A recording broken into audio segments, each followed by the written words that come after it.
Allah Müteal Qur'an-ı Kərimdə Əraf surəsi 176-cı ayədə buyurur: "Və-ləv şi'nə lərəfə'nahu biha." Biz ona verdiklərimizin vasitəsilə onu istəsəydik çox ucaldardıq. Nə vermişdi Allah ona? Elm vermişdi. Allah onun duasının qəbul olunmağını ona vermişdi. Allah Müteal deyir ki, indi bunu nədir? Bundan da yüksəklərə biz qaldırmaq nədir? Qaldırardıq. Amma o neynədi?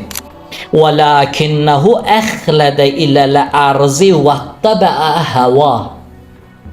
O yerə yapışdı və havaya nəfsinə tabi oldu. Yerə yapışdı burada nədir? Yerə yapışdı, yəni dünyaya bağlandı. Dünyaya bağlanmaq neynir? İnsanı Allahdan uzaqlaşdırır.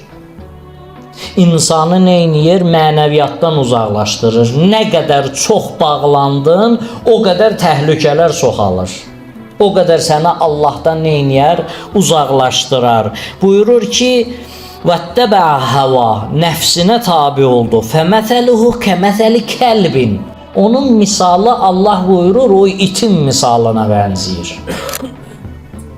Necə itin misalına?